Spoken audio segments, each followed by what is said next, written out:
Okay, so here we are, having just recorded this week's Watching Brief episode, which will be coming out tomorrow afternoon, although tomorrow morning, in fact, for our Patreon supporters. And we basically had to clear the agenda this week because of the fire at the Crooked House pub. It's been all over the place, certainly on British news, and you've definitely seen it if you follow Archaeo Soup, for example, on Facebook.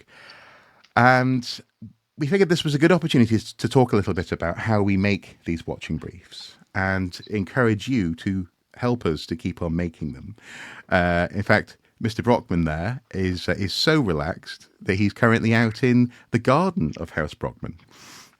I'm decompressing after a rather intense discussion of planning law as it relates to pubs and the threat to heritage sites of arson.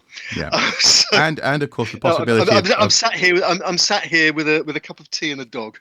And if anyone hears any sort of whipping in the background, it's not an extracurricular activity. It's our awning in the garden that we sit under for shade. Yeah, the wind catching the awning. But also, of course, right. it was a somewhat interesting recording today because we had to be very aware of the risk of legal repercussions. We were talking about an ongoing investigation, and that sort of awareness. Well, in this instance, I think drove an awful lot of what you were doing to get this story onto Watching Brief, wasn't it? What we pride ourselves on not doing on Watching Brief is just acting as a mirror reflecting what's on social media or other media for that matter. We don't do what is sometimes referred to as journalism, which is basically taking a press release from somebody, rewriting it a little bit and then claiming it's original content. Yeah. But the thing I like to think we've done where our contribution is most effective is on the investigative stuff. Either investigations that we've done ourselves or putting in our sixpenny worth to work that's being done by other people, and that's exactly what's happened this week with the Crooked House story, because you've got a situation where the national media now, newspapers like The Guardian, The Mail, The Times, are running major stories about the Crooked House based on the work that they've done, but it's also picking up on the work that people are putting out into the public domain on social media, on Facebook, on Twitter, and our, apart from trying to sum up that work and interpret it for our Watching Brief audience, it's trying to add new material of our own. So, for example, since for the last couple of days, I've been asking questions of Historic England about the work that first of all, their attitude and involvement in the Crooked House story, but then also extending that into what is Historic England's view of things like the threat of arson to listed buildings. Yeah, well, and actually, in the episode that we'll be publishing tomorrow, I think you just got those responses. Was it today? I think, or yesterday? That's right. The response came in this morning, and it was straight onto Watching Brief this afternoon. Yeah, and then also there was an announcement as well on the case from local representative again that you were on top of, and that we brought to it. Yeah. In the past, we've done fairly in depth over the course of months research into different situations within archaeology. Again, it's one of those things where if you've been watching us for years, you'll know some of these things that we're talking about. But I think for my part, what I think I bring to the team is, first of all, we do a lot of editorializing back and forth, don't we? So I'll often ask you, to be blunt, why should we care about something? And the reason why I ask these questions is to make sure that it matters to people watching, and that we can express it in a way that will matter to people watching as well. So that kind of thing sort of often takes time in really whittling down the in particular, not just having stories or not just having ways of talking about stories that are that run the risk of being filled with jargon or being particularly interested in the ins and outs and comings and goings, for example, in Whitehall in London. So I think we sometimes it feels like we spend hours on the phone preparing for Watching Brief, and I think probably we sometimes do. But also as well, I think those conversations are part of what preempts essentially a conversation as a performance on Watching Brief that hopefully you guys then feel as though you can get involved with as well. On top of that, obviously, there's lots of editing time. There's lots of sometimes fixing the occasional fluff time. There's checking that what we've said isn't legally actionable time. There's all sorts of stuff that goes on. And I mean, do you have any? What's your perspective on, in that sense, the pre and post production aspect of Watching Brief? Well, in a sense, obviously, I bow to you on the post-production stuff because for people who aren't familiar with us and the way that we work, I'm basically, as I think one famous broadcaster described himself, a gob on a stick. You're the talent. You're the talent, as it's sometimes described in the media industry. Yeah, is not always seriously, and Mark is the technical guru and makes the magic happen, cuts out the fluffs, finds the usable takes when we've done something 3 or 4 times. We hope you don't notice that most of the time, but Watching Brief wouldn't happen without that technical support post-production. Pre-production, particularly when we're dealing with an investigation. So, for example, we talked about the Prince of Wales, the work we were doing on HMS Prince of Wales in the Far East, which we did in Watching Brief a few weeks ago, and also today's Watching Brief about the Crooked House. A lot of that I tend to do because that's simply where my specialism lies. As a researcher and basically trying to make sense of a story, not just trying to make sense of a story in terms of getting the story out there, but getting it out there in a way that is intelligible to somebody who's maybe a non-specialist, but who thinks it might be important or thinks it might be interesting. Also, I would say that for me, I think one of the things that you bring to this as a process is you sometimes say that you see yourself these days as less of an archaeologist and more of a journalist in that sense. But obviously the archaeologist is still there.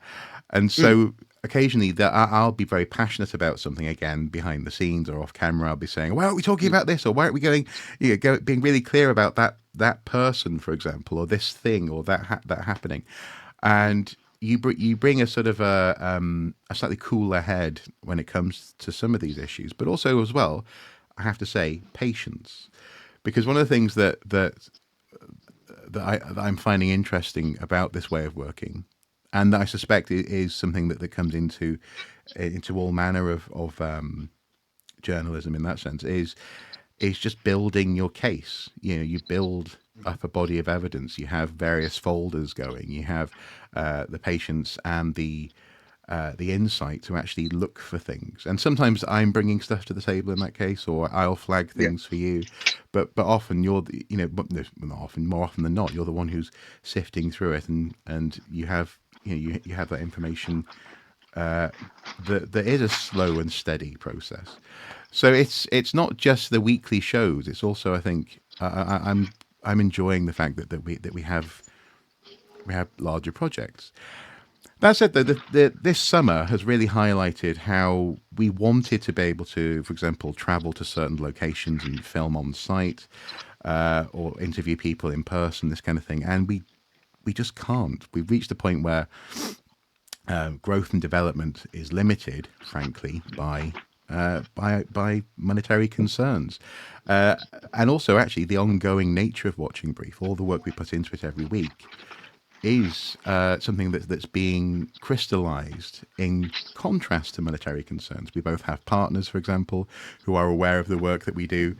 They support us, but also as well, they remind us that it would be nice to have a bit of support elsewhere as well. In that sense. And so, with that in mind, I'm certainly eager to encourage you to support us, support Watching Brief, and support the work we do. We're both very British about this sort of stuff. We don't want to seem as though we're cap in hand, but we are also, I think, having to really acknowledge that we do provide a lot of hard work and essentially a service that we'd love to see develop, and to develop it needs support. Some of the things that we're thinking of adding to the tier on Patreon, specifically for supporting Watching Brief, include additional content. So things possibly along these sorts of lines. After we record episodes or certain episodes, recording some afterthoughts that only supporters on Patreon, for example, get to see. That won't mean that we gate the episodes. Of course, they'll still be publicly viewable, but some of the extra stuff would be for Patreon supporters. We're thinking of doing live streams, maybe quizzes, Q&As, all that sort of stuff for Patreon supporters to get involved with, and also as well, we can have live streams and Q&As for general consumption on top of that. But again, with a bit of that support, it'd be so much easier to deliver this stuff for people. And also, of course, if you've been following Archaeosip on Facebook, or for example this afternoon on TikTok, you may have seen that we've developed a small collection of badges, pin badges, as little incentives to help to encourage you to support us on Patreon. I've said Patreon a few times now. We have a Patreon. The tier is as little as $1 or £1 per month. These are difficult times, and ironically enough, if you're interested in archaeology, you're possibly likely to be just as hard up as we are. But if even if a 1 in 5, 1 in 10 people who enjoy the work we do are able to support us in that way, it would make a massive difference to how we're able to work. And also it takes some of the stress off the work that we are doing every week. I suppose one more thing I would say, if you're not too keen on Patreon, you can also buy those badges on Etsy. And after the cost of making them, the profits will go back into Watching Brief. So you can buy the badges individually or as a pack. Every now and then we'll be releasing, I think, possibly new designs, new badges. So you can also support us in that way as well. Now, as I say, it's taken quite a lot to get to this point. We keep on saying we're going to talk about this in a serious way. And it's been probably, no joke, 6 months, I think, of thinking and planning and getting to this point. But I think I certainly have got feel much more comfortable just being open and honest with you guys that support would be great. In fact, it is needed. And I think Andy's similar, because I think this summer you were a bit frustrated, weren't you, that you couldn't travel to a particular location to get footage on green archaeology, weren't you? Yeah, and the only thing I would say is we've prided ourselves, I think, and certainly I've made a point of trying to tell the stories about archaeology and heritage that aren't making it into the mainstream media, because the mainstream media has got too wide a focus or can't commit the resources. And yet there are stories there that are really important that not just heritage people and archaeologists know about, but the wider public knows about. Yeah. And particularly when it comes to things like the destruction of the Crooked House, or attempts to exploit historic shipwrecks commercially. Or the relationship between the public, the practice of archaeology, and the ability to have organisations defending those different aspects of archaeology. Yeah. That's right, and also how individual rank and file archaeologists, the likes of us, are represented by the organisations that set out to, or really claim to set out to represent us, and how effective that representation is. So if you like, it's archaeology's news and current affairs rather than a paper in a journal of record. I think that that's the special thing that we do that very few, if any, other people are doing, certainly on a consistent level, and that's why I think what we do needs to continue. And if you can help us continue with that work, then we're very grateful.